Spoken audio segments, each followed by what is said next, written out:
ఇలాగ ఇలాగ పీసెస్ మొత్తం కట్ చేసుకోవాలండి. ఇప్పుడు మనం స్టవ్ వెలిగించాక ఒక బౌల్ పెట్టేసి అందులో ఈ బీన్స్ ముక్కలన్నీ వేసేస్తున్నామండి. ఇప్పుడు వాటర్ పోయాలి, బాయిల్ చేయాలన్నమాట. సాల్ట్ వేయాలి, సాల్ట్ కొంచెం వేసి ఉడికించాలి. అలాగే కొంచెం పసుపు కూడా వేయాలి. ఇప్పుడు ఒకసారి కలిపేసి ముక్కలు మొత్తానికి కలిసేలాగా ఒకసారి కలిపేసి వేసేద్దాము. ఇప్పుడు మూత తీసి చూద్దామండి. ఇలా మొత్తం బాయిల్ అయిపోయినాయండి. ముక్కలు మెత్తగా ఉడికిపోయాయి మంచిగా. అంటే మరీ మెత్తగా చేసుకోకూడదు. మీకు నేను చూపిస్తాను చూడండి. ఇలా మ్యాష్ చేస్తే ఇలా ఎరగాలన్నమాట. అలా ఉన్నప్పుడు మనం ఇంకా ఉడికిపోయినట్టు అనమాట. ముక్కలు ఉడికిపోయాయి. ఇంక మనం స్టవ్ ఆపేసేసి ఈ ముక్కల్ని వేరే బౌల్లోకి ట్రాన్స్ఫర్ చేసేద్దాం. మరి వాటర్ కన్నా కొంచెం ఎక్కువ ఉండిపోయాయి అంటే ఆ వాటర్ వంచేసుకోండి. లేదు అంటే ఫ్రైలోకి బాగోదు. వాటర్ ఎక్కువ ఉన్నాయి తగిలించి బాగుండదు. ఇలా బౌల్లోకి వేసేసామండి మొత్తం. ఇప్పుడు అదే ప్యాన్ పెట్టేసుకోండి, లేదంటే వేరే కూడా పెట్టేసుకోండి. ఇప్పుడు ఆయిల్ వేద్దాము.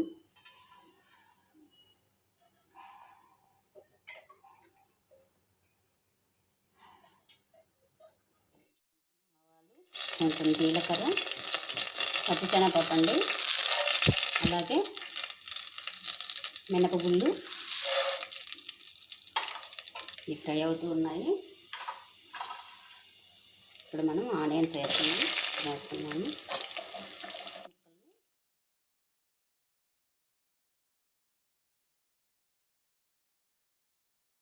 ఒకసారి కలపాలి బాగా. 5 మినిట్స్ ఫ్రై చేసుకోవాలండి. ఈ ముక్కలు కొంచెం ఈ పచ్చి స్మెల్ ఇది పోయేలాగా కొంచెం ఫ్రై చేసుకోవాలన్నమాట. ఈ ఆయిల్లో ఫ్రై అవుతుంది మంచిగా.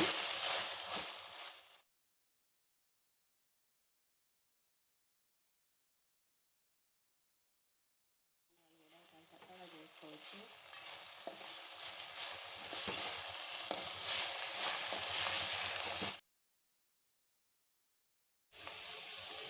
ఇలా ఫ్రై అయిపోవాలండి. బీన్స్ మొత్తం ఆ పచ్చి వాసన పోయి చక్కగా ఇలా ఫ్రై అయిపోవాలి. ఫ్రై చేస్తూ ఉంటే ఇలా వస్తుంది అన్నమాట. చూడండి, ఇందులో మనం ఆల్రెడీ ఉడికించేటప్పుడు సాల్ట్ వేసామండి. అది సరిపోదు అనుకుంటే మీరు మీ టేస్ట్ని బట్టి సాల్ట్ చెక్ చేసుకొని వేసుకోండి. ఇప్పుడే వేసేసుకోండి ఫ్రై చేసేటప్పుడే. ఇప్పుడు ఫ్రై చేయడం అయితే అయిపోయిందండి.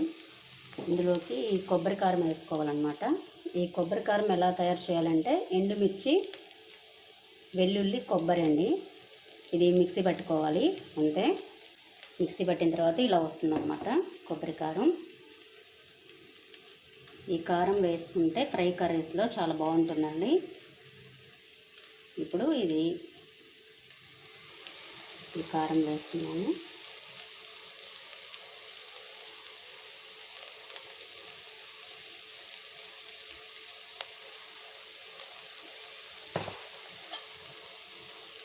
ఒకసారి ఫ్రై చేద్దాం.